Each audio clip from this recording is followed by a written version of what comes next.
వేదికపై ఉన్న పెద్దలందరికీ ఈరోజు వెన్నుకొండకు నేను వస్తే నాకు అఖండ స్వాగతం పలికిన సోదరి సోదరులందరికీ నా నమస్కారాలు, అభినందనలు, శుభాభినందనలు. ఈరోజు మీ ఉత్సాహం చూస్తే కొద్దిగా సౌండ్ పెంచి ఈరోజు మీ ఉత్సాహం చూస్తున్నా, మీ అభిమానం చూశాను. అదే మరిగా మీ ఎమ్మెల్యే ఆంజనేయులు గారి ఉత్సాహం చూశాను.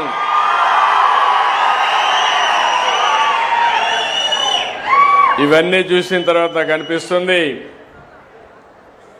రాబోయే రోజులన్నీ కూడా వెన్నుకొండకు మంచి రోజులేనని చెప్పి మరొక్కసారి మీ అందరికీ విజ్ఞప్తి చేస్తున్నా. ఈరోజు నేను ఇక్కడికి వచ్చింది స్వర్ణాంధ్ర స్వచ్ఛాంధ్ర కార్యక్రమం. ఇందులో దుర్గారావును చూశారు. మామూలుగా స్వచ్ఛ రథం డ్రైవర్. ఆయన డ్రైవర్గా ఎంత సమర్థవంతంగా పనిచేశాడంటే గ్రామం తిరిగి ఏదైతే ఇంతమనిపై లక్ష్మీ గోవిందమ్మ గారు చెప్పారు, ఈ కార్యక్రమం నాకు చాలా బాగా నచ్చింది. వేస్ట్ నుంచి సంపద, చెత్త నుంచి సంపద ఏ విధంగా సృష్టించగలుగుతామో మాకు నేర్పిస్తే బ్రహ్మాండంగా నచ్చిందని వారు చెప్పే పరిస్థితికి వచ్చారు. వారిని కూడా అభినందిస్తున్నా. దుర్గారావు అయితే ఒకప్పుడు మనం చూసాం, పాత వస్తువులు తీసుకుని కొత్త వస్తువులు ఇస్తూ మన ఊర్లో తిరిగేవాళ్ళు. అదే కాన్సెప్ట్లో ఈరోజు ఇక్కడ చూస్తే స్వచ్ఛ రథాలు మండలానికి ఒకటి పెడుతున్నాం. వారానికి ఒకసారి ఒక గ్రామానికి వస్తారు. మీ ఇంట్లో ఉండే పాతవన్నీ పనికిరాని వస్తువులన్నీ ఇస్తే మీకు అవసరమైన నిత్యావసర వస్తువులన్నీ కూడా మీకు అందుబాటులో పెట్టే కార్యక్రమానికి శ్రీకారం చుట్టాం. ఈరోజు రాష్ట్రంలో అన్ని మండలాలు పూర్తి చేస్తున్నాం. రేపు రాబోయే మార్చికంతా మీరంతా కూడా ఇంట్లో చెత్త బయట పారేయకుండా ఇంట్లో పక్కబెట్టి ఎప్పుడు రథం ఇస్తే దానికి ఇస్తే 2 లాభాలు. పరిసరాలు పరిశుభ్రంగా ఉంటాయి, కాస్త కోస్త మీకు ఆదాయం వస్తుంది. అలాంటి వినూత్నమైన కార్యక్రమానికి శ్రీకారం చుట్టాం. నేను పల్నాడుకు వచ్చినప్పుడంతా చూస్తున్నాను. పల్నాడు అనగానే ఒక పౌరుషాల గడ్డ.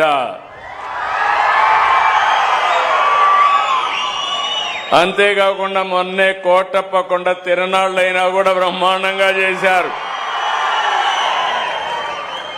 పల్నాడులో అడుగు పెడితే వైబ్రేషన్లే డిఫరెంట్గా ఉంటాయి. శివరాత్రి ప్రభల కంటే కోటప్ప కొండ ప్రభలే ముందు గుర్తొస్తాయి. మొన్న కూడా మీరు చూసే కోటప్ప కొండ శివరాత్రి మరింత ఉత్సాహంగా 2 కూడా బ్రహ్మాండంగా జరిగాయి. నేను నిత్యం మానిటర్ చేశాను. విపరీతంగా వచ్చారు. దానికి కూడా కారణాలు, అనేక కారణాలు ఉన్నాయి. కోటప్ప కొండ దద్దరిల్లే పరిస్థితి వచ్చిందంటే అది మీకుండే అభిమానం. అలాంటి వారందరినీ మీ భక్తిని కూడా మీరు చాటే పరిస్థితికి వచ్చారు. అలాంటి మిమ్మల్ని మరొక్కసారి అభినందిస్తున్నాను. ఈరోజు మనందరం కూడా నేను వచ్చింది స్వచ్ఛాంధ్ర స్వర్ణాంధ్ర. నేను ప్రారంభించింది 2025 జనవరిలో ప్రారంభించాను. మంత్రి నారాయణ గారు పట్టణాభివృద్ధి శాఖ మంత్రి, మన డిప్యూటీ సీఎం పవన్ కళ్యాణ్ గారు పంచాయతీరాజ్ శాఖ మాధ్యులు, వాళ్ళిద్దరి ఆధ్వర్యంలో ఈరోజు స్వచ్ఛాంధ్ర కార్యక్రమాలు ముమ్మరంగా జరుగుతున్నాయి. మీరు ఒక విషయం గుర్తుపెట్టుకోవాలి. ఒక ప్రభుత్వాలు మాతే ఏ విధంగా ఉంటుందో ఇది ఒక ఉదాహరణ. నేను ఈరోజు ప్రారంభించిన కార్యక్రమం కాదు ఇది. నేను ఎప్పుడు పచ్చదనం, పరిశుభ్రం, నీరు, మీరు, అదే మరి ఆకస్మిక తనిఖీలు, ఇలాంటి అనేక కార్యక్రమాల్లో ప్రజలకు దగ్గర కావడానికి వచ్చాను. ఈరోజు మీరు గుర్తుపెట్టుకోవాల్సింది, స్వచ్ఛాంధ్ర అంటే మీ అందరిలో కూడా ఇంట్లో చెత్త ఉంటుంది, చెత్త క్లీన్ చేస్తారు, రోడ్డు మీద వేస్తాం. అంటే మన ఉద్దేశం ఏంటి? ఇల్లు నాది, రోడ్డు ఎవరిదో. ఆ రోడ్డు మీద ఉండే చెత్తలో దోమలన్నీ పెరిగి మళ్ళా మీకు ఇంట్లోకి వచ్చి మిమ్మల్ని కుట్టే పరిస్థితి వస్తుంది. దాంతో హాస్పిటల్కి పోతారు. అంటే ఒక్కొక్కసారి మన చేతులారా మన ఆరోగ్యాన్ని పోగొట్టుకుంటున్నాం. నేను ముఖ్యమంత్రి అయిన నాటికి మీరు చూస్తే 108 లక్షల మెట్రిక్ టన్నులు చెత్తంతా కూరకపోయింది. కొండల గుట్టల గుట్టలుగా పేరకపోయింది. అందులో వర్షం పడితే ఆ వర్షం పడి అందులో ఉండే చెత్త, మలినం మీ భూమిలో ఇంకే పరిస్థితి వస్తుంది. మొత్తం భూజలాలన్నీ కూడా కలుషితమయ్యే ప్రమాదం వచ్చింది. ఇలాంటివి చూసినప్పుడు నేను ఒకటే అనుకున్నాను, నేను ఎన్నో పనులు చేస్తాను కానీ నా ప్రజలకు స్వచ్ఛమైన నీళ్లు ఇవ్వాలి, స్వచ్ఛమైన గాలి ఇవ్వాలి, స్వచ్ఛమైన ఆలోచన ఇవ్వాలనే ఉద్దేశంతోనే నేను ఈ కార్యక్రమానికి శ్రీకారం చుట్టాను. ఇప్పటికి 14వ ప్రతి నెల 3వ శనివారం నేను ఎక్కడున్నా దానికి ప్రత్యేకంగా కార్యక్రమం పెట్టుకున్నాను. మీలో చైతన్యం తేవాలి, మీలో ఉత్తేజాన్ని నింపాలి, బాధ్యత గుర్తుపెట్టుకునే విధంగా మిమ్మల్ని ముందుకు నడిపించాలనే ఉద్దేశంతో ఈ కార్యక్రమానికి వచ్చాం. నేను ఇప్పుడు వస్తానే మా వాళ్ళని అడిగాను, ఒకే మాట అడిగాను, 100% ఇంటింటికి వెళ్ళి చెత్త ఎప్పటికి కలెక్ట్ చేస్తారని చెప్పి అడిగాను. ఇప్పటికే 97% మున్సిపాలిటీలో ఇంటింటికి వెళ్ళి చెత్త కలెక్ట్ చేస్తున్నారు. గ్రామీణ ప్రాంతాల్లో మార్చి 31కి 100% ప్రతి ఇంటి దగ్గర చెత్త కలెక్ట్ చేసే బాధ్యత ఈ ప్రభుత్వం తీసుకుంటామని మీ అందరికీ హామీ ఇస్తున్నా. అది పెద్ద మార్పు. ఒకసారి ఇప్పుడే ఆడబిడ్డ చెప్పింది, లక్ష్మీ గోవిందమ్మ. ఆ అమ్మాయి చెప్పినప్పుడు ఇంట్లో చెత్త వస్తుంది, ఆ చెత్తని కాంపోస్ట్గా తయారు చేసుకుని మీ ఇంటి పైన టెర్రస్ గార్డెన్ పెట్టుకుని మీకు కావలసిన కూరగాయలు కూడా మీరు పండించుకునే పరిస్థితికి వస్తున్నారు. అలాంటి కార్యక్రమంలో మీరు చూస్తే ఇప్పటి వరకు దగ్గర 4,14,004 కుటుంబాలు హోమ్ కాంపోస్ట్ తయారు చేస్తున్నాయి. 4,19,288 మంది టెర్రస్ గార్డెన్ కూడా పెట్టుకుని అక్కడే కూరగాయలు కూడా ఉత్పత్తి చేసే పరిస్థితికి వచ్చారు. ఇంకో పక్క ఈ స్వచ్ఛ రథాల ద్వారా మీరు ఏవైతే వేస్ట్ జనరేట్ చేస్తున్నారో, చెత్త జనరేట్ చేస్తున్నారో, అవన్నీ కూడా దగ్గర 9 రకాల వస్తువులను ఇప్పటికి ప్రొక్యూర్ చేస్తున్నారు.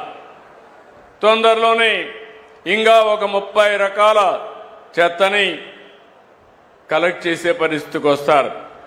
తద్వారా చాలా వరకు చెత్త అంతా కూడా మళ్ళా పరిశ్రమలకు వెళ్తుంది, సర్క్యులర్ ఎకానమీకి వెళ్తుంది.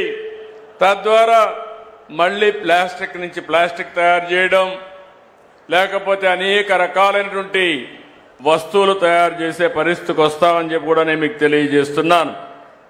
ఈరోజు దీనికి కావలసిన కొన్ని వేల వెహికల్స్ని పెట్టాం, ట్రై సైకిల్స్ పెట్టాం, ఆటోలు పెట్టాం, కాంపోస్ట్ వ్యాన్లను కూడా పెద్ద పెద్ద వ్యాన్లు పెట్టి కంప్రెస్ చేసి ఎక్కడికక్కడ తీసుకుపోయే పరిస్థితికి వచ్చాం.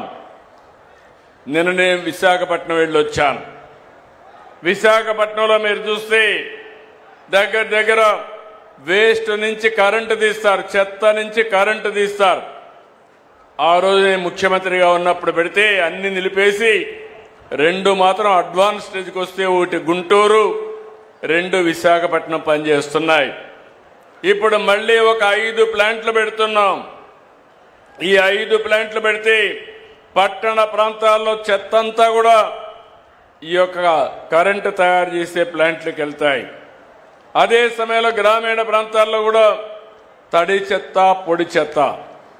నేను మిమ్మల్ని అందరినీ ఒకటే కోరుతున్నా, తడి చెత్తని కాంపోస్ట్గా తయారు చేసుకుంటాం, సెగ్రిగేట్ చేయాలి. అదే మరి పొడి చెత్తని 2 విధాలుగా కూడా సెపరేట్ చేసుకుంటాం. సర్క్యులర్ ఎకానమీ బయట సర్క్యులర్ ఎకానమీ పోతాయి, కొన్ని పనికి రాకపోతే కరెంటు ఉత్పత్తికి కానీ ఇంకొక విధంగా ఉపయోగించే పరిస్థితి వస్తాయని చెప్పి కూడా నేను మీకు తెలియజేస్తున్నా. ఇంకో పక్కన మీరు సింగిల్ యూజ్డ్ ప్లాస్టిక్ ఉంది, ఇది రాష్ట్రంలో బ్యాన్ చేశాం. మీరు ఒక్క విషయం ఆలోచించుకోవాలి, ఇలాంటి ప్లాస్టిక్ అంతా కూడా ఎక్కడంటే అక్కడ వేయడం, ఆ ప్లాస్టిక్ అంతా మన పశువులు తినడం, ఆవులు తినడం, తిన్న తర్వాత అవి ఆరోగ్యం పోవడం, కలుషితమైన పాలు మనకివ్వడం, ఆ నీళ్లు ఆ పాలు మనం తాగడం, దీని ద్వారా చాలా సమస్యలు సృష్టించుకునే పరిస్థితికి వచ్చాం. అందుకే నేను ఒకటే ఆలోచిస్తున్నాను, స్వచ్ఛ భారత్ రిపోర్ట్ నేనే ఇచ్చాను. ఈరోజు government of India Swachh Bharat report base చేసుకుని ఒక డిపార్ట్మెంట్ పెట్టి అన్ని రాష్ట్ర ప్రభుత్వాలకు డబ్బులు ఇచ్చి ఈ స్వచ్ఛ సేవా కార్యక్రమాలకు శ్రీకారం చుట్టారు. దీని మీద కొన్ని అవార్డ్స్ కూడా ఇచ్చే పరిస్థితికి వచ్చారు. ఈరోజు ఇంకొక పక్కన మీరు ఒకసారి చూస్తే, నేను మీ అందరిలో ఒక అలవాటు రావాలి. ఇది కష్టమైన పని కాదు, కానీ ఆలోచన విధానంలో మార్పు రావాలి, ఒక బాధ్యత తీసుకోవాలి.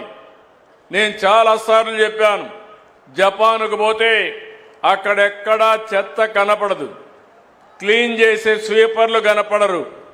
కానీ ఎక్కడన్నా ఒక కాగితం పడితే ఆ కాగితాన్ని అక్కడ చూసిన వ్యక్తి తీసి పర్సులో పెట్టుకొని ఇంటికి పోయి చెత్త బుట్టలో వేసే వరకు దాన్ని తీసుకెళ్లే పరిస్థితికి వస్తారు. ఇది ఒక బాధ్యత. మనం అలాంటి బాధ్యత తీసుకోకపోతే ఈరోజు సమాజంలో ఎలాంటి సమస్యలు వస్తాయో మనమే చూస్తున్నాం. ఈరోజు మీరు ఒక్కసారి గుర్తుపెట్టుకోవాలి, మన ఆరోగ్యానికి దోమలు కూడా పెద్ద కారణం. కమ్యూనికబుల్ డిసీజెస్లో ఓసారి దోమ కుడితే మలేరియా వస్తుంది, లేకపోతే డెంగ్యూ వస్తుంది, జేఈ వస్తుంది. మనం మంచినీళ్లు సరిగా తాగకపోతే, కలుషితమైన మంచినీళ్లు తాగితే డయేరియా వస్తుంది, లేకపోతే జీఈ వస్తుంది. అనేక సమస్యలు వచ్చే పరిస్థితి వస్తూ ఉంది. నేను అందుకనే ఒకే విషయం ఆలోచించాను. మీరు ఇప్పటికే మార్పు చూసుంటారు.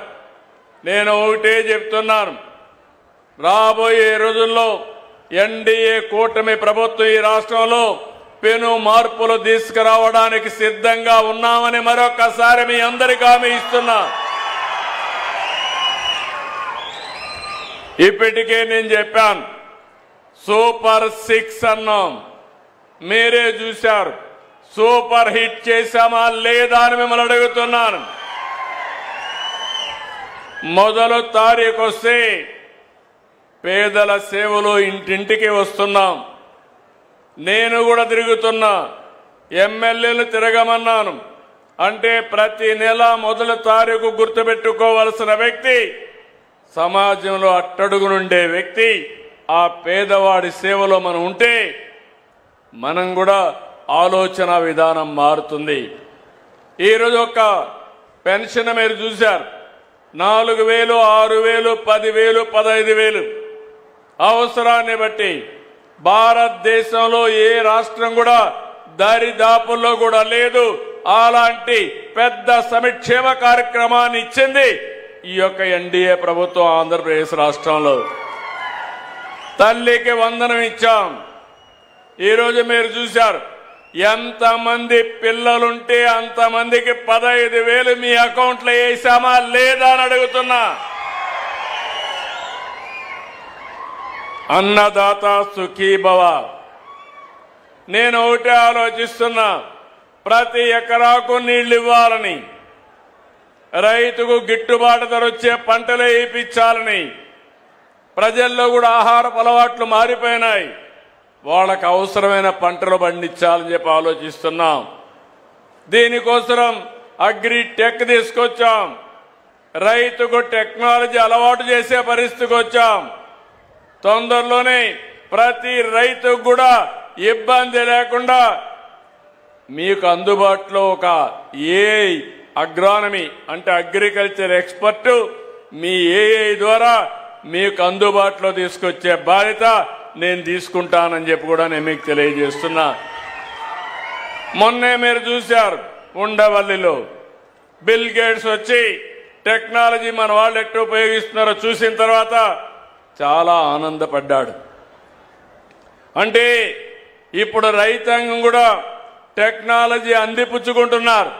మైక్రో ఇరిగేషన్, బిందు సేద్యం, తుంపర్ల సేద్యం ఇది నేనే ప్రారంభించా. దీనికోసం కేంద్రంలో కూడా రిపోర్ట్ కూడా ఇచ్చా. ఈరోజు మన రాష్ట్రం దేశంలో నెంబర్ 1 రాష్ట్రంగా ఉన్నాం. దీనికి గర్వపడుతున్నాను. మామూలుగా వారసత్వంగా వచ్చే పంటలే పండిస్తే అందులో ఆదాయం లేకుండా చాలా ఇబ్బందులు వస్తున్నాయి.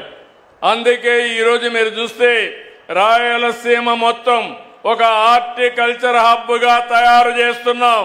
దాంట్లో భాగంగా వినుకొండను కూడా అభివృద్ధి చేసే బాధ్యత తీసుకుంటాం. ప్రతి ఒక్కడికి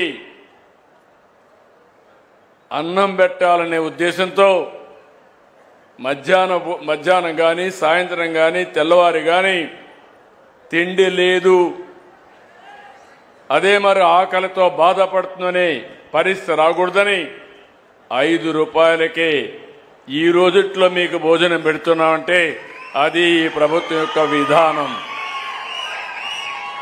ఈ ఒకటే కాదు, ఆర్టీసీలో మా ఆడబిడ్డలు శ్రీ శక్తి బస్సులన్నీ కిటకిటలాడుతున్నాయి, కళకళలాడుతున్నాయి. శ్రీ శక్తి ఏంటో నిరూపించే పరిస్థితికి మా ఆడబిడ్డలు వచ్చారు. దీనివల్ల ఆర్థిక పరిస్థితులు మారతాయి. మీకు కూడా బయట పోయే వెసులుబాటు నిండుగా వచ్చింది. దాన్ని చూసిన తర్వాత మీరు కూడా వ్యాపారవేత్తలుగా తయారు చేసే బాధ్యత నేను తీసుకుంటున్నాను.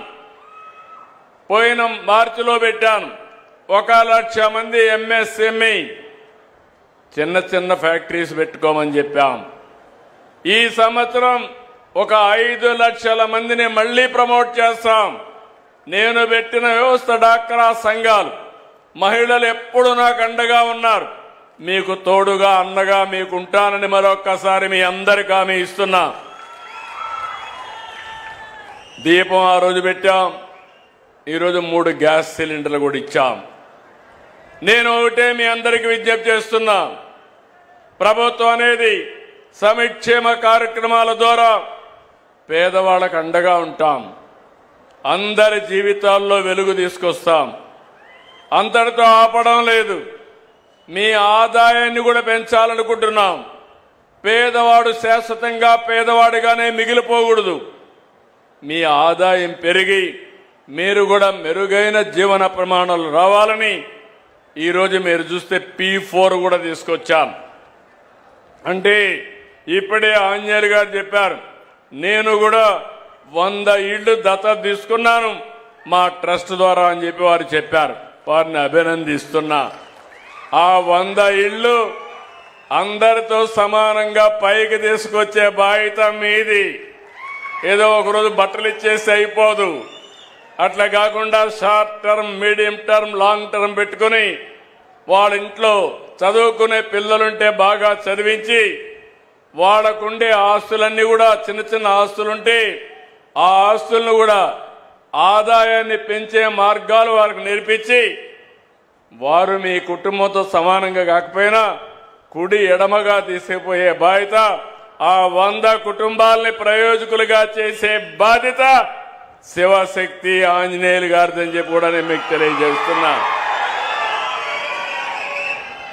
10 లక్షల కుటుంబాలని దత్తత తీసుకున్నాం. P4 కింద 1,00,000 మంది మార్గదర్శులు పనిచేస్తున్నారు. నేను ఎక్కువ శ్రద్ధ పెడుతున్నా. అట్టడుగు నుండే 20% బంగారు కుటుంబాలు, పై నుండి 10% మార్గదర్శులు. వీళ్ళిద్దరూ కలిసి అనునిత్యం పనిచేస్తే బంగారు కుటుంబాలు మార్గదర్శులు అవుతారు. కొంతమంది పై నుండే వాళ్ళ కిందికి వస్తారు. మళ్ళా వాళ్ళ మీద శ్రద్ధ పెట్టి ప్రభుత్వం P4 మోడల్లో అందరినీ పైకి తీసుకొచ్చే బాధ్యత, మెరుగైన జీవన ప్రమాణాలు ఇచ్చే బాధ్యత తీసుకుంటామని మీ అందరికీ హామీ ఇస్తున్నాను. ఇదే కాకుండా ఈరోజు పెను మార్పులు కూడా టెక్నాలజీలో తీసుకొస్తున్నాం. మీరు గుర్తుపెట్టుకోవాలి. ఇక్కడ మీరందరూ ఉన్నారు. భారతదేశంలో ఎక్కడా లేదు వాట్సాప్ గవర్నెన్స్. మీరు ఏ ఆఫీసుకు పోయే పని లేదు. మీ MRO ఆఫీస్ పక్కనుంటే దర్జాగా ఒక మెసేజ్ పెట్టి పని అయిందా లేదా మళ్ళా మీకు చెప్పే బాధ్యత నేను తీసుకుంటానని మీ అందరికీ హామీ ఇస్తున్నా. అందరికీ సెల్ ఫోన్లు ఉన్నాయి. ఎక్కడ ఉన్నాయని వాళ్ళు సెల్ పైకి ఎత్తండి. ఉంటే చూపేయండి. అందరికీ సెల్ ఫోన్లు ఉన్నాయి. ఇప్పుడు మన మిత్ర వాట్సాప్ గవర్నెన్స్ అందరికి అవేర్నెస్ ఉందా? అందరికీ తెలుసు అనేవాళ్ళు చేలు పైకెత్తండి. నెంబర్ తగ్గుతా ఉంది. మళ్ళా నేను ఊరూరు తిరగాల, మీ అందరికి నేర్పించాలా.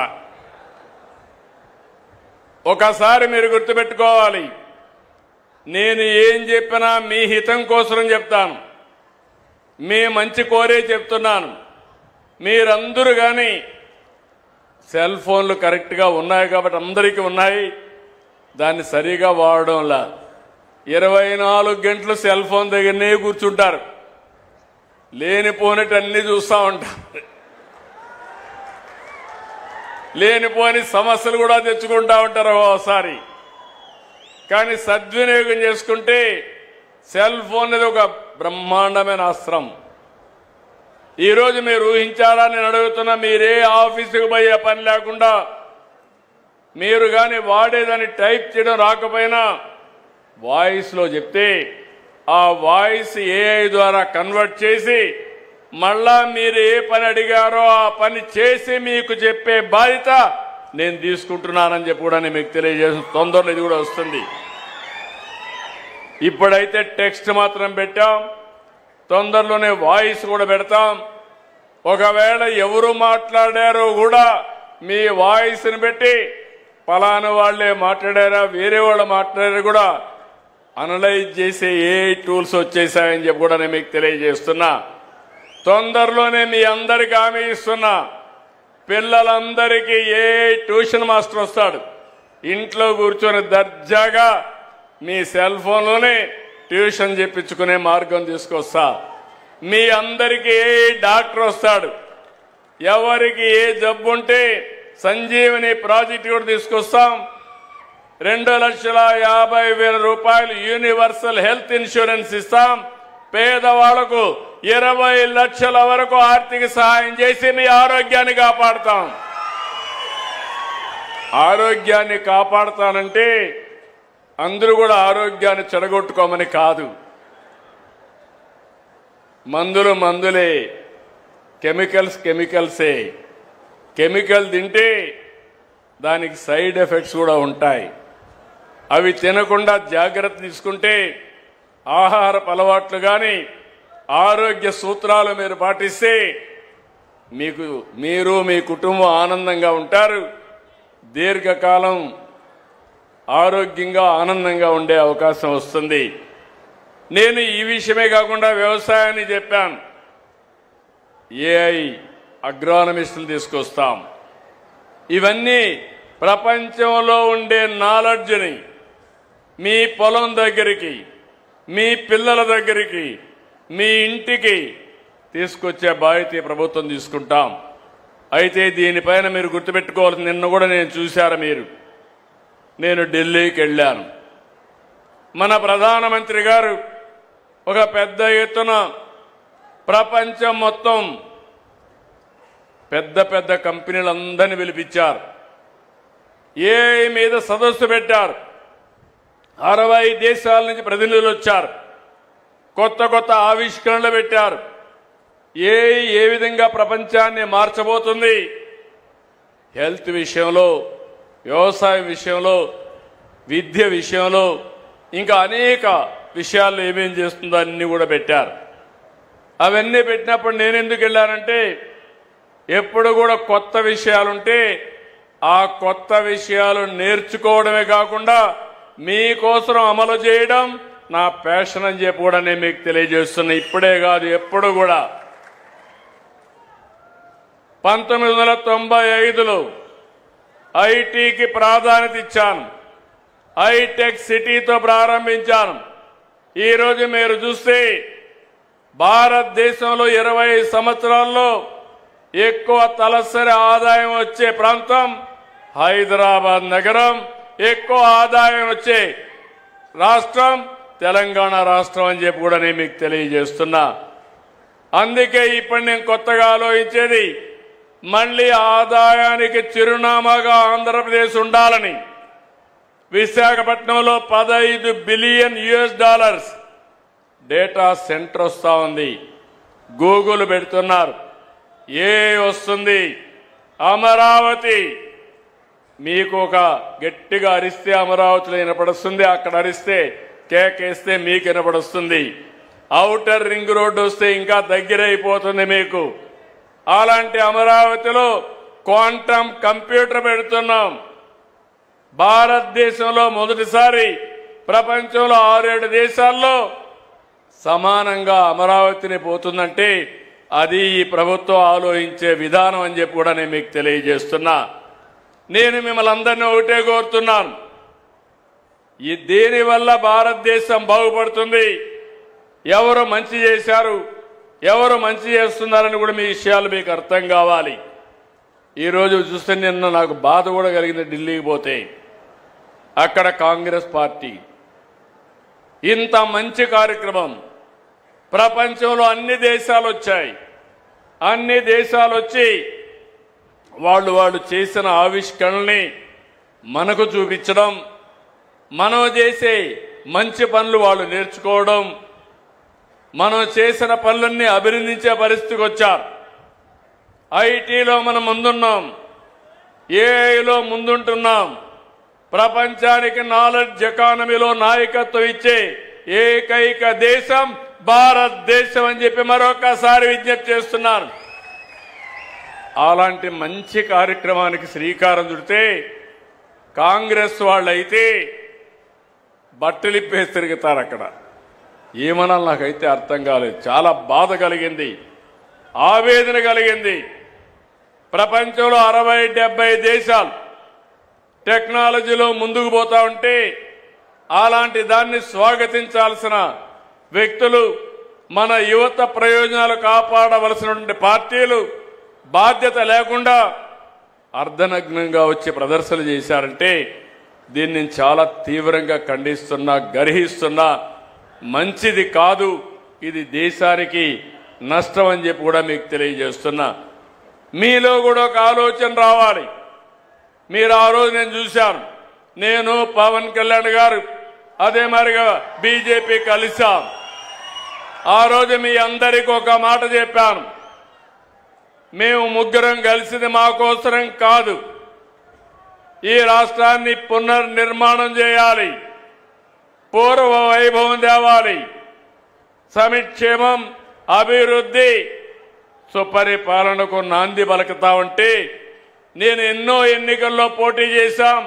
మన నాయకుడు ఎన్టీ రామారావు గారు ఉన్నప్పటికంటే 94% సీట్లకు గెలిపించారు.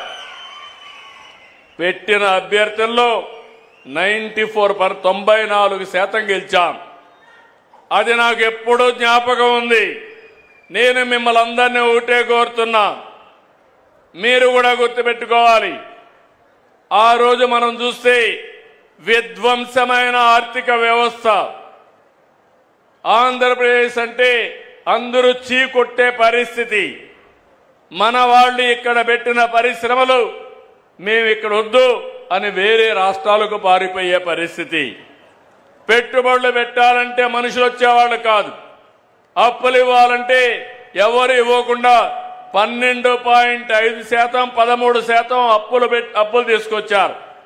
ఆస్తులు తాకట్టు పెట్టి అప్పులు తీసుకొచ్చారు. మీకు కూడా గుర్తుపెట్టుకోవాలి, ఒక్కోసారి మన కుటుంబం కూడా ఆర్థికంగా దెబ్బతింటే అప్పిచ్చేవాడు కూడా ఏదో ఒకటి తాకట్టు పెట్టమంటాడు. తాకట్టు పెట్టినా అధిక వడ్డీతో డబ్బులు ఇస్తారు. అదే గాని తిరిగి ఇస్తాడంటే తక్కువ వడ్డీతో డబ్బులు ఇస్తారు. అది నమ్మకం. ఆ నమ్మకాన్ని పోగొట్టారు. కానీ నేను ఒక మాట చెప్పాను, నన్ను నమ్మారు, మా కూటమిని నమ్మారు. ఆ మాట నిలబెట్టుకోవడానికి ఎన్ని కష్టాలున్నా పర్వాలేదని సూపర్ 6ని అనుకున్న టైం కంటే ముందు మీకు ఇచ్చి మీలో ఒక నమ్మకాన్ని కల్పించాం. ఈరోజు మీరు చూస్తే ప్రతి అడుగు మీకోసం వేస్తున్నాం, ప్రతి క్షణం మీకోసం ఆలోచిస్తున్నాం, ప్రతి అవకాశాన్ని సద్వినియోగం చేసుకుంటున్నాం. దానివల్ల 20 లక్షల కోట్ల రూపాయలు పెట్టుబడులు వచ్చాయి. 23 లక్షల మంది మన పిల్లలకు ఉద్యోగాలు వస్తాయి. ఆ రోజు మెగా డిఎస్సి పెడతానన్నాను. 15,600 మంది పిల్లలకు ఉద్యోగాలు ఇచ్చిన ఘనత ఈ కూటమి ప్రభుత్వాన్ని. పోలీస్ కానిస్టేబుల్కు ఉద్యోగాలు ఇచ్చాం. అదే మాదిరిగా ఈరోజు మీరు చూస్తే గుంతల పడిపోయిన రోడ్లు, గ్రామాలకు పోవాలంటే ఇబ్బంది, డబ్బులు లేవు, మనస్సు ఉంది. అందుకే మా అధికారులు చెప్పాను, ఏమైనా పర్వాలేదు గుంతల పూడ్చే కార్యక్రమం తీసుకోమన్నా. నేను ఒకటి హామీ ఇస్తున్నా, ఈరోజు గుంతలు లేని రోడ్లుంటాయి. రేపు రాబోయే రోజుల్లో బ్రహ్మాండమైన రోడ్లు మీకు కల్పించే బాధ్యత మేము తీసుకుంటామని మరొక్కసారి హామీ ఇస్తున్నాను. ఇది మార్పు అవునా కాదా అని అడుగుతున్నా. మార్పు చూశారా లేదా అని మిమ్మల్ని అడుగుతున్నాను. ఢిల్లీలో కాంగ్రెస్ పార్టీ చేసే పనులు మీరు చూశారు. ఇక్కడ ఒక పార్టీ ఉంది, నేను ఎప్పుడూ చూడలేదు. నేను అధిక అపోజిషన్లో ఉంటే అసెంబ్లీలో మా మిస్సెస్ను కూడా తిట్టే పరిస్థితికి వస్తే ఎంత నేను బాంబులకు కూడా భయపడలా, క్లేమోర్ మైన్స్ కూడా భయపడలేదు. 23 క్లేమోర్ మైన్స్ నా మీద ప్రయోగించినప్పుడు సాక్షాత్తు నన్ను కాపాడింది వెంకటేశ్వర స్వామి దిగొచ్చి కాపాడాడు. అలాంటి నేను ఎప్పుడు కూడా వెంకటేశ్వర స్వామి మా ఇంటి దైవం. నేను ఎప్పుడు మా ఇంటి నుంచి చూస్తే వెంకటేశ్వర స్వామి నామాలు కనపడస్తాయి మంగాపురం ఆ సైడ్ నుంచి. అలాంటి వెంకటేశ్వర స్వామికి అపచారం చేసే పరిస్థితి ఈ మధ్యలో మీరు చూస్తున్నారు. అధికారంలో ఉంటే బూతులు తిడతారు, అపోజిషన్లో ఉంటే కూడా బూతులు తిడతారు. ఇది ఎక్కడ న్యాయమో ఏమయ్యా? మీకు ఇది కరెక్టేనా? మీకైతే కోపం రాదా? మీ తల్లిని తిడితే మీకు కోపం రాదా? మీ ఇంట్లో వాళ్ళని తిడితే మీకు కోపం రాదా? మనం తిట్టించుకోవడానికి రాజకీయం చేస్తున్నామా? బాధ, ఆవేదన, లెక్కలేనితనం, ఆంబోతులు మారిగా తయారైపోయారు. ఒకసారి రెచ్చగొట్టే ప్రయత్నాలు చేస్తున్నారు. రాష్ట్రాన్ని సర్వనాశనం చేశారు, గంజాయిమయం చేశారు. నేను ఆ రోజు మీకు చెప్పాను ఒక మాట, నేను అన్ని సమస్యలు పరిష్కారం చేస్తాను, కానీ గంజాయికి అలవాటు పడిపోతే అది ఒక వ్యసనంగా మారితే వాళ్ళని మార్చడం చాలా కష్టం అని చెప్పాను, మీకు జ్ఞాపకం ఉంటుంది. అదే జరిగింది. మొన్న మదనపల్లిలో చూశారు, మళ్ళీ గంజాయి తాగి మృగంగా ప్రవర్తించే పరిస్థితికి వచ్చాడు. నేను ఒకే మాట చెప్పాను, ఎవడైనా సరే ఈ రాష్ట్రంలో మత్తు సేవించి తద్వారా మానవత్వాన్ని పోగొట్టుకుంటే ఆడబిడ్డల జోలుకొస్తే అదే మీకు చివరి రోజు అవుతుందని ఎన్నోసార్లు చెప్పాను. ఇప్పుడు కూడా ఆ మాట కట్టుబడి ఉన్నా. నేను ఎవరిని వదిలిపెట్టను. చట్టం దాని పని అది చేసుకుంటూ పోతుంది. అలాంటి వ్యక్తులు ఉండాల్సింది జైల్లో అయినా ఉండాలి, లేకుంటే చట్టం ద్వారా ఉరి శిక్షణ అయ్యాలి. ఆ భయంతో ఎవరైతే ఈ తప్పులు చేశారో వాళ్లే అఘాయిత్యం చేసుకునే పరిస్థితి వస్తారు తప్ప ఎవరిని వదిలిపెట్టే పరిస్థితి ఉండదని మరొకసారి మీకు హామీ ఇస్తున్నా. నాకు ఒక వారసత్వంగా వచ్చింది మీరు చెప్పాలి, ప్రజలు ఆలోచించాలి. తిరుమల తిరుపతి దేవస్థానంలో ఒకప్పుడు మీరు తిరుపతికి పోయారు, 1924 పోయారా లేదా అని మిమ్మల్ని అడుగుతున్నా. నాసి రకం ప్రసాదాలు అవునా కాదా అని మిమ్మల్ని అడుగుతున్నా. అప్పుడు ఇచ్చిన లడ్డు మీరు తిన్నారా? 1924లో తెస్తే సువాసన వచ్చిందా? నెయ్యి వాసన వచ్చిందా? అందులో నేను అడుగుతున్నా ఒకే మాట. మా తమ్ముడు నామాలు కూడా పెట్టుకున్నాడు. అది పవిత్రత, దేవుని మీద అభిమానం. చాలా మంది ఉన్నాం, ఒక నమ్మకం. ఆ నమ్మకాన్ని, ఆ పవిత్రతను దెబ్బతీసే అధికారం ఎవరికీ లేదు. ఒక మసీదు కావచ్చు, ఒక చర్చ్ కావచ్చు, ఒక దేవాలయం కావచ్చు, ఆ పవిత్రత కాపాడే బాధ్యత తీసుకోవాలి. అలాంటిది అపవిత్రం చేస్తే నేను ముఖ్యమంత్రి అయిన తర్వాత నేను ఇచ్చిన హామీ ప్రకారం రెండో సంతకం ఆఫీసర్ వేసింది తిరుమల తిరుపతి దేవస్థానం ఈవోగా వేసి శ్యామలరావుని ప్రక్షాళన కార్యక్రమానికి ప్రారంభించా. వస్తే నెయ్యి చూస్తే బాగా లేకపోతే తిరిగి పంపించి దాంట్లో నుంచి శాంపుల్ తీసుకొని ఎన్డీడీబీ పంపించారు. ఎన్డీడీబీ పంపిస్తే అందులో నుంచి ఎనిమల్ ఫ్యాట్ ఉందని ఆ రోజు చెప్పారు. అది చెప్పిన తర్వాత నేను ఆలోచించి ఇది నేను చెప్పకపోతే నా మీద అప్రతిష్ట వస్తుంది, అపవాదం వస్తుందనే ఉద్దేశంతో నేను చెప్పాను. తర్వాత లేనిపోని సమస్యలన్నీ క్రియేట్ చేసి సుప్రీంకోర్టు వరకు పోయే పరిస్థితికి వచ్చారు. సిట్ వేశారు. ఆ సిట్లో వచ్చినటన్నీ మీరు చదివి ఉంటారు. చాలా స్పష్టంగా చెప్పారు, అసలు ఇది నెయ్యే కాదు, కెమికల్స్తో తయారు చేసిన నెయ్యి అని చెప్పారు. రాష్ట్ర ప్రభుత్వాన్ని కూడా యాక్షన్ తీసుకోమని అధికార యంత్రాంగం పైన ఒక రిపోర్ట్ పంపించారు. ఇవన్నీ వస్తే తప్పుని తప్పించుకోవడానికి, వాళ్ళు చేసిన తప్పును వేరే వాళ్ళపైన వేయడానికి ప్రయత్నం చేసే నీచులున్నారంటే ఏమనాలి నాకైతే అర్థం కావడంలా. మీరందరూ ఒకసారి గుర్తుపెట్టుకోండి, ఆ రోజు నా మీద నేనే ముఖ్యమంత్రి, తెల్లవారు నిద్రలేశాను. వివేకానంద రెడ్డి మర్డర్ నిద్రలే చూస్తే టీవీ సాక్షిలో వేశారు. ఏమని? గుండెపోటుతో వివేకానంద రెడ్డి చనిపోయాడని. నేను కూడా నమ్మాను, పాపం అనిపించింది. సాయంత్రం అయింది, పోస్ట్ మార్టం చేశాం. అది కూడా ఆయన కూతురు అడిగింది. అడిగితే పోస్ట్ మార్టం చేస్తే ఇది గుండెపోటు కాదు, గొడ్డలి పోటని తేల్చారు. సాయంత్రానికి నాటకాల రాయుడు మాట మారు చేశాడు.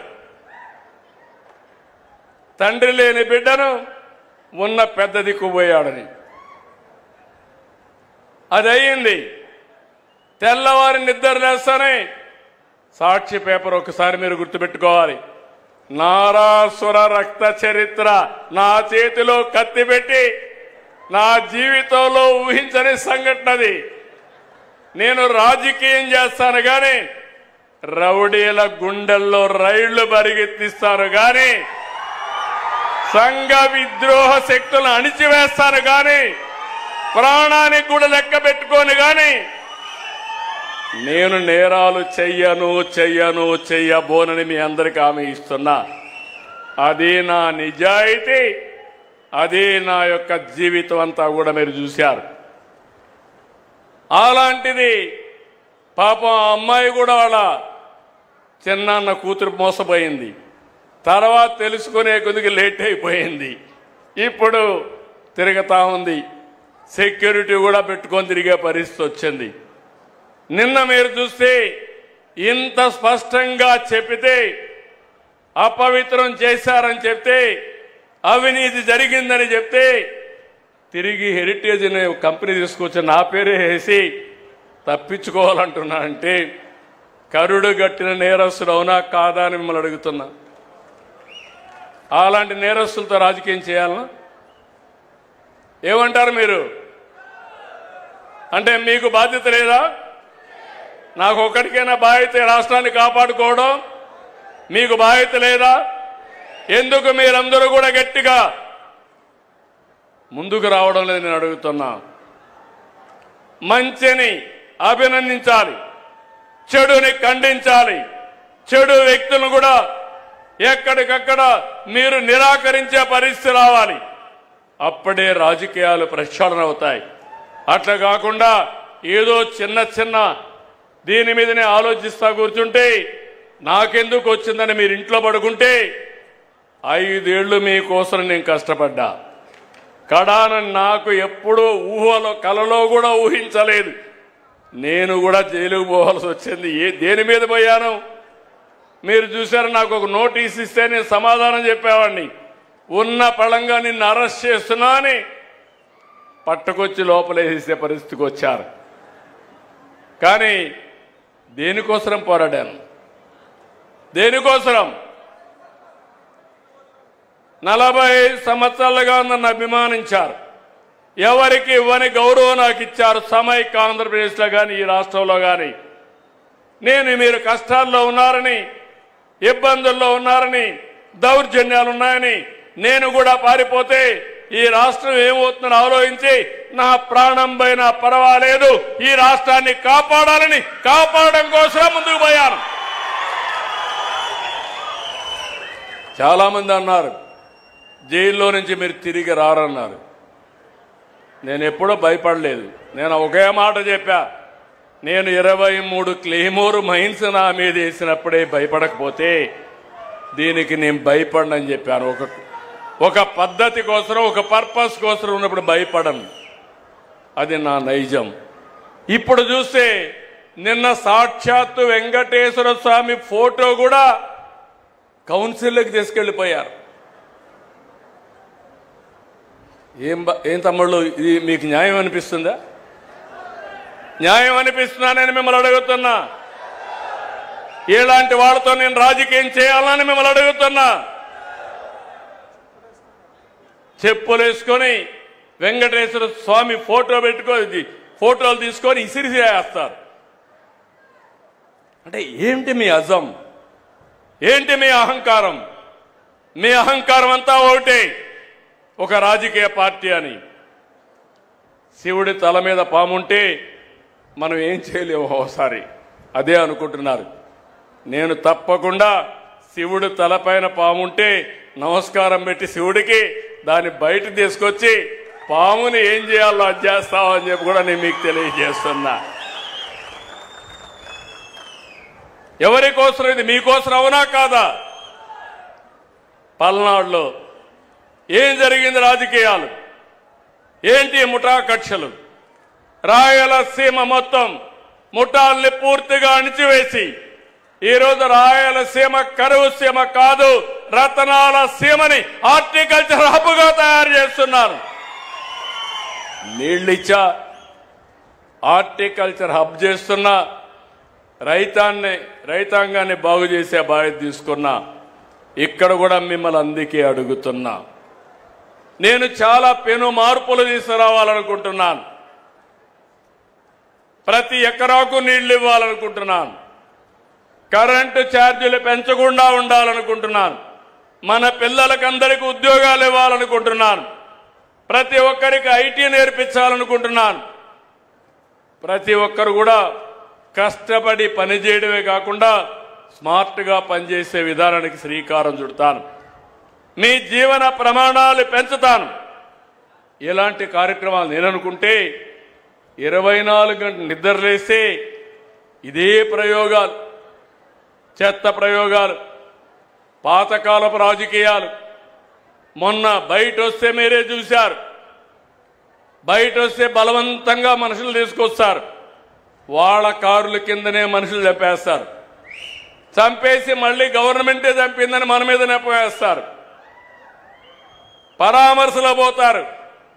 పోతూ పోతూ మనుషులు చంపేస్తారు. వీళ్ళు మాత్రం పరామర్శించరు. బతుకుండే వాళ్ళని పరామర్శిస్తారు. బూతులు తిట్టిన వాళ్ళని పరామర్శిస్తారు. నీకోసరం వచ్చి చనిపోతే పరామర్శించిన పార్టీలు ఇవన్నీ. అందుకే నేను అడుగుతున్నా, నేను చెప్పకూడదు అనుకున్నాను. వెంకటేశ్వర స్వామి విషయం బయట మాట్లాడడం మంచిది కాదని కొద్దిగా ఓపిక పట్టాను. కానీ 2 రోజులు ఓపిక పడితే తిరిగి ఆ నెపాన్ని నా మీద వేసి దొంగని తప్పించుకునే పరిస్థితికి వస్తే దొంగను పట్టి నడి రోడ్లో నిలబెట్టవలసిన బాధ్యత, పోలీసింగ్ చేయాల్సిన బాధ్యత నా పైన ఉంది. అవునా కాదా? నేను చెప్పింది వాస్తవం. చేలు పైకెత్తండి. మీరు నాతో నడుస్తారా అని మిమ్మల్ని అడుగుతున్నా. Thank you. అది మీరు చేయండి. మనం మంచిగా చేద్దాం. నేను ఇక్కడికి వచ్చినప్పుడు మీ ఎమ్మెల్యే గారు, చీఫ్ విప్ గారు కొన్ని విషయాలు ఇక్కడ నాకు చెప్పారు. ఒకటి, మీరు చూస్తే ఇక్కడ 100 పడకల ఆసుపత్రిని వినుకొండ సిహెచ్ని 100 పడకల ఆసుపత్రిగా చేయమన్నారు. తప్పకుండా ఈ హాస్పిటల్ని 100 పడకల ఆసుపత్రిగా చేస్తున్నామని చెప్పి కూడా నేను మీకు తెలియజేస్తున్నా. అదే మరి ట్రామా కేర్ సెంటర్ కావాలన్నారు. డయాలసిస్ ట్రామా కేర్ సెంటర్ కూడా పెడతామని చెప్పి నేను మీకు తెలియజేస్తున్నా. మూడోది, ఇప్పుడు మనం ఉండే ప్రదేశం పక్కనే నేషనల్ హైవే, నాగార్జునసాగర్ కెనాల్ కూడా పోతా ఉంది. చాలా బ్యూటిఫుల్ ల్యాండ్. ఇది నేనే ఇచ్చా. ఒకప్పుడు ఇరిగేషన్లో ఉండే ల్యాండ్ ఇచ్చాం. ఇప్పుడు ఇది ఒక లంగ్ స్పేస్గా ఉంది. వినుకొండకు శోభ తెచ్చే విధంగా దీంట్లో ఏమేం పెట్టాలో నేను ఇప్పుడే నారాయణ గారు చెప్పా. 100 కోట్ల 50 కోట్ల ఏం కావాలని అన్ని కూడా ఆలోచించి ఈ వినుకొండలో ప్రతి ఒక్కరికి ఉపయోగపడే విధంగా one of the best development ఇక్కడ చేస్తామని మీ అందరికీ హామీ ఇస్తున్నా. మూడోది, ఇప్పుడే చెప్పాను, వినుకొండ ఒక హార్టికల్చర్ హబ్గా చేస్తాం. నీళ్లు ఇవ్వడమే కాకుండా పండ్ల తోటలన్నీ పెంచి బ్రహ్మాండంగా ముందుకు తీసుకుపోతామని కూడా మీ అందరికీ హామీ ఇస్తున్నా. ఇది కాకుండా వినుకొండలో ఒక వెటనరీ కాలేజ్ కానీ అగ్రికల్చర్ కాలేజ్ కానీ 2 కలిపి కానీ ఓసారి గవర్నమెంట్లో ఇవ్వగలుగుతామా, కాలేజ్ ఏ విధంగా ఇవ్వాలనో పీపీపీ మోడల్లోగా నేను ఆలోచిస్తా. తప్పకుండా వినుకొండలో ఒక veterinary college are agriculture college 2 కలిపి ఇవ్వడానికి ప్రయత్నం చేస్తామని చెప్పి కూడా నేను మీకు తెలియజేస్తున్నా. ఇంకో పక్క బస్ స్టాండ్ కూడా మోడర్నైజ్ చేయమని కోరారు. తప్పకుండా బస్ స్టాండ్ కూడా మోడర్నైజ్ చేపిస్తామని మీ అందరికీ హామీ ఇస్తున్నా. ఫైనల్గా నేను మిమ్మల్ని అందరినీ ఒకటే కోరుతున్నా, స్వచ్ఛ ఆంధ్రప్రదేశ్, స్వర్ణ ఆంధ్రప్రదేశ్ ఎన్నో ఏళ్లు లేదు. 2047. ఈరోజు మనం 2026కు వచ్చాం. ఎగ్జాక్ట్గా 22 సంవత్సరాల్లో 21 సంవత్సరంలో మీరు ఆంధ్రప్రదేశ్ని ఒక స్వర్ణాంధ్రప్రదేశ్గా చూడబోతున్నారు.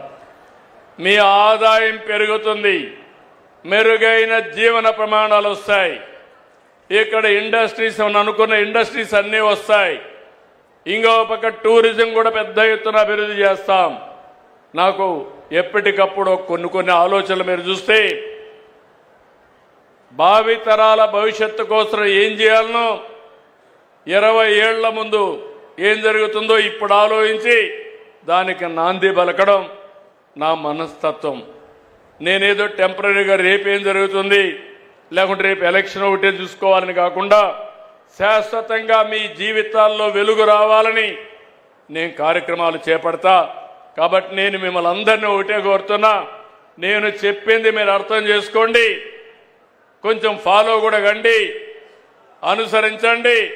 తప్పకుండా దానివల్ల మీకు లాభం వస్తుంది, తద్వారా ఆంధ్రప్రదేశ్ రాష్ట్రం ఒక మంచి రాష్ట్రంగా తయారవుతుందని చెప్పి తెలియజేసుకుంటూ మళ్ళీ చెప్తున్నా, స్వచ్ఛ ఆంధ్రప్రదేశ్లో మీరు భాగస్వాములు కావాలి. వినుకొండ నియోజకవర్గం నెట్ జీరోలో వెళ్ళాలి.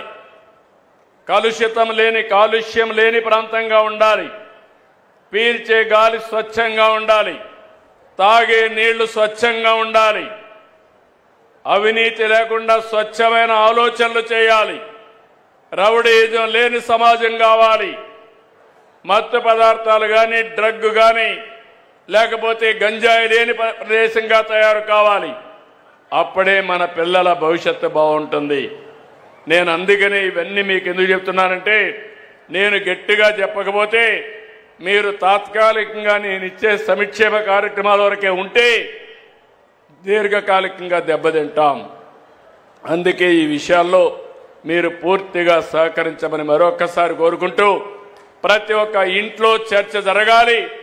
టెక్నాలజీ కరెక్ట్గా ఉపయోగించుకోవాలి. రెండోది, స్వచ్ఛమైన ఆలోచనలు చేయాలి.